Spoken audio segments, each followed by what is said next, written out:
Hello friends, நம்ம favourite சீரியல்லாம் அடுத்து என்ன தான் சுவாரஸ்யமாக நடக்குது அப்படின்னு சொல்லிட்டு பார்க்குறீங்களா? என்ன அப்படின்னு சொல்லிட்டு பார்த்தீங்கன்னா, தவளை தன் வாயால் கெடும்னு சொல்லுவாங்க இல்லையா? அந்த மாதிரி இந்த ராஜி இருந்துக்கிட்டு அவள் வாயாலவே அவளே கெட்டு அவளே சீரழியறதுக்கான நேரம் வந்துருச்சு. அது எப்படின்னு சொல்லிட்டு பார்க்குறீங்களா? ஒரு சிங்கத்தோட குகைக்கு போகிறது ஆபத்துன்னு தெரிஞ்சும் அந்த இடத்துக்கு தைரியமாக போயிருக்கா. எங்கே அப்படின்னு சொல்லிட்டு பார்த்தீங்கன்னா, இந்த தீபிகாவோட வீட்டுக்கு. எதுக்காக அப்படின்னு சொல்லிட்டு பார்த்தீங்கன்னா, தீபிகா கிட்ட உதவி கேட்கறதுக்காக போயிருக்கா. ஏன்னா தீபிகா ஏற்கனவே மல்லி மேலே செம கோத்தில் இருக்கா இல்லையா? இதனால் நமக்கு ஏதாச்சும் ஹெல்ப் பண்ணுவா அப்படின்னு சொல்லிட்டு அவளை ரொம்ப நல்லவ நினச்சிக்கிட்டு அவகிட்ட போய் கடைசியில் நல்லா மாட்டிக்கிறா. பசம்மா எப்படி மாட்டிக்கிட்டா அப்படின்னு சொல்லிட்டு பார்த்தீங்கன்னா, மல்லி இருந்துக்கிட்டு எப்படியாச்சும் இதில் நம்ம தப்பிச்சிடணும் அப்படின்னு சொல்லிட்டு அவள் பிளான் பண்ணா. அது எல்லாத்தையும் சொல்கிறதும் இல்லாமல் இன்னொரு பக்கம் யாரோ ஒருத்தர் என்னை மிரட்டுறாங்க. அவங்க என்ன சொல்லி மிரட்டுறாங்கன்னு எனக்கு தெரியல. ஆனால் ஏதோ ஒன்று என்னை மிரட்டுறாங்க. அதுவும் இல்லாமல் அவங்க சுடர் அப்படின்ற பேரை வச்சு தான் என்னை மிரட்டுறாங்க. அந்த ஆள் யாருன்னு எனக்கு தெரியல. எதுக்காக என்னை மிரட்டுறாங்கன்னு தெரியல. என்கிட்ட பிளாக்மெயில் பண்ணிகிட்டு இருக்காங்க. பணம் வேணும் பணம் வேணும்னு சொல்லிட்டு எனக்கு ரொம்ப கஷ்டமாக இருக்குன்னு சொல்ல, யாராக இருக்கும் என்னவா இருக்கும் அப்படின்னு சொல்லிட்டு பயங்கரமான ஒரு இதில் போயிட்டுருக்கு. அதுக்கப்புறம் இந்த தீபிகா வந்துக்கிட்டு நீங்கள் சொல்கிறது எல்லாமே உண்மையாகவே உங்களை மிரட்டுறாங்களா? அவங்க எந்த நெட்ஒர்க்லேருந்து பண்ணுறாங்க அப்படின்னு சொல்லிட்டு போயிடணும். அவங்க ஃபோன் நம்பர் வேணும் அப்படி இப்படின்னு சொல்லிட்டு எல்லாம் கேட்க, அது எல்லாத்தையும் வாங்கிக்கிட்டு அப்புறம் தான் எல்லாமே இந்த தீபிகாவுக்கு தெரிய வருது. தீபிகாவில் ராஜேஸ்வரிக்கு இதை மிரட்டுறதே இந்த தீபிகா தான் அப்படின்னு சொல்லிட்டு. ஏன் அப்படின்னு சொல்லிட்டு பார்த்தீங்கன்னா, ஒவ்வொருத்தர்கிட்டையும் எத்தனை உண்மைகளை வாங்க முடியுமோ அத்தனை உண்மைகளை வாங்கிக்கிட்டு அதுக்கப்புறமா அவங்க என்ன பண்ணுறாங்க அப்படின்றத தெரிஞ்சுக்கிட்டு அது மூலயமா இந்த மல்லியை பழிவாங்கணும் அப்படின்ற ஒரே காரணத்துக்காக தான் இது எல்லாத்தையும் பண்ணிகிட்ருக்காங்க. ஆனால் இப்போ வரைக்கும் ராஜேஸ்வரி மக்கு மண்டை கண்டுபிடிச்சிச்சா இல்லையா அப்படின்னு சொல்லிட்டு பார்த்தீங்கன்னா, இப்போதைக்கு கண்டுபிடிக்கல. ஆனால் அதுக்காக ரொம்பவே மக்கு இருப்பா அப்படின்னு சொல்லிட்டு நினைக்காதீங்க. கண்டிப்பாக நம்ம ராஜேஸ்வரி கில்லாடி தான். அவள் எல்லாத்தையும் மேனேஜ் பண்ண தான் போகிறா.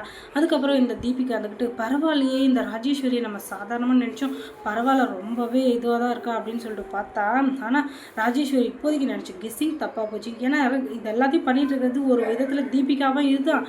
ஆனால் இன்னொரு பக்கம் இந்த சுடருக்கு ரொம்ப நெருக்கமானவங்க, சுடருடைய ரொம்பவே பார்ட்னர் எல்லாம் முக்கியமாக இருந்தவங்க யாரோ ஒருத்தர் தான் இதை செய்கிறாங்க அப்படின்னு சொல்லிட்டு தீபிகாவுக்கு இப்போ தெரிய வருது. ஏன்னா இவங்க இந்த அளவுக்கு கேவலமாக மிரட்டுற அளவுக்குலாம் ஆள் இல்லை.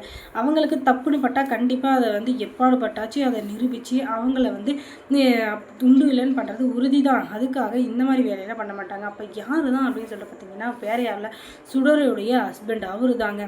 சுடர் மேலே உயிரே வச்சுருந்தவர், சுடரை கல்யாணம் பண்ணிக்கிறதுக்காக இருந்தவர், சுடர் உயிரே வச்சுட்டு இருந்தவர். அப்படிப்பட்டவர் எங்கே போனார்னு பார்த்தீங்கன்னா, அவரும் ஒரு திருட்டு வழியில் சுடர் தப்பிச்சிடணும், சுடர் மாட்டிக்கூடாது அப்படின்றதுக்காக சுடருக்காக ஜெயிலுக்கு போனவர் இத்தனை வருஷம் கழிச்சு. ஆனால் இப்போ சுடர் இல்லை அப்படின்னு சொல்லிட்டு தெரிய வந்ததும் அவர் சும்மா இருப்பாரா? அதனால தான் சுடர் செஞ்சிட்டு இருந்த வேலையை சுடருக்காக, சுடருடைய ஆன்மா சாந்தி அடையணும் அப்படின்றதுக்காக சுடருக்காக மறுபடியும் அந்த வேலையை கையில் எடுக்கிறாரு. இவருக்கு அதில் பழக்கமே இல்லைன்னாலும் அவர் இந்த ராஜேஸ்வரியை பயங்கரமாக மிரட்டிட்டு இருக்காரு. எதுக்காக அப்படின்னு சொல்லிட்டு பார்த்தீங்கன்னா, இந்த ராஜேஸ்வரியும் இந்த கொலையில் சம்மந்தம் இருக்கும் அப்படின்னு சொல்லிட்டு அவர் நினைக்கிறாரு. அதனால தான் உடனே இந்த ராஜேஸ்வரியை வீட்டில் யாரும் இல்லாத நேரம் பார்த்து கட்டி போட்டு, எதுக்காக என்னை கட்டி போட்டுறீங்க அப்படின்னு சொல்லிட்டு மயக்க தெரிஞ்சு அவள் கேட்டதும், எதுக்காக உனக்கு தெரியாதா? என் பொண்டாட்டி சுடரை கொலை பண்ணலை, அதனால தான் அப்படின்னு சொல்லி. என்ன சொல்கிறீங்க, எனக்கு ஒன்றுமே புரியல. நான் எதுக்காக சுடரை கொலை பண்ண போகிறேன்? நானும் அவளும் ஃப்ரெண்டு மாதிரி இருந்தோம். அதுவும் இல்லாமல் அவளுக்கு நிறைய விதத்தில் நான் ஹெல்ப் பண்ணியிருக்கேன். எனக்கும் தான் அப்படி இருக்க இல்லை, நான் எப்படி அவளை கொலை பண்ண முடியும் நீங்களே சொல்லுங்கள். அதுவும் இல்லாமல் நான் அவளுக்கு ஒரு ஃப்ரெண்டுங்க அப்படின்னு சொல்ல, எனக்கு ஒன்றும் அதெல்லாம் தெரியாது. நான் சொல்கிறத கேளு. இப்போ இந்த வீடியோவை பாரு. இந்த வீடியோவுக்கு நீ எத்தனை லட்சம் கொடுப்பேன், எத்தனை கோடி கொடுப்பேன்னு எனக்கு தெரியாது. ஆனால் இந்த வீடியோவை காட்டி உங்கள்கிட்ட பணத்தை வாங்கிறதுனால சுடர் உயிரோட வந்துருவாளா அப்படின்னு சொல்லிட்டு கேட்டால் இல்லை தான். ஆனால் அவளுடைய ஆத்மா சாந்தி அடையணும். அவள் செஞ்சுட்டு இருந்தா அந்த தொழிலை நான் செஞ்சு அவளை கௌரவப்படுத்தணும். அப்போ தான் அவளுக்கு இதில் நிம்மதி கிடைக்கும். அவள் பணம்னு சொல்லிட்டு பணத்தோடவே வாழணும் அப்படின்னு சொல்லிட்டு நினச்சிட்டு இருந்தா. ஆனால் நான் ஜெயிலுக்கு போயிட்டு அவளை காப்பாற்றுறதுக்காக, அதனால் அவளோட என்னால் வாழ முடியல. ஆனால் அவளுடைய கடைசி ஆசை அந்த பணத்தை அவளுக்கு சேர்த்து அதில் ஒரு மணிமண்டபம் கட்டணும் அப்படின்னு சொல்லிட்டு அதுக்காக தான் இந்த திருட்டு தொழில் இறங்கியிருக்காரு. அட பாவி, உலகத்தில் எவன் என்னென்னத்தையோ கண்டுபிடிக்கிறான், எதுக்கோ ஆசைப்படுறான், என்னென்னவோ லட்சியத்தை வச்சுருக்கிறான். ஆனால் இவன் திருடுறத லட்சியமாக வச்சுருக்கிறான். அதுவும் எப்படி திருட்டு பணத்தில் மணிமண்டபம் கட்டுறானா? அப்படி இருக்குது பார்த்தீங்களா மக்களே? பாருங்கள், இதுக்கு மேலே நீங்கள் உஷாராக இருக்கணும். இல்லைன்னு வச்சுக்கோங்க, இவன் மூக்குக்கு மண்டபம் கட்டுறான், நாக்குக்கு மண்டபம் கட்டுறான்னு சொல்லிட்டு கோடிக்கணக்கில் கொள்ளடிச்சாலும் தப்பே இல்லை அப்படின்ற மாதிரி தான் இவன் நினைப்பான். அதுக்கப்புறம் என்ன, மல்லி சீரியல் ரொம்ப போராக போகுதா, ஃபிக்ஸாக போகுதா அப்படின்றத கமெண்ட்ஸில் சொல்லுங்கள். அதுக்கப்புறம் மல்லி சீரியலில் என்ன சுவாரஸ்யமாக நடந்திருக்கும் நீங்கள் தெரிஞ்சுக்கணுன்னா நம்ம சேனலை சப்ஸ்கிரைப் பண்ணுங்கள்.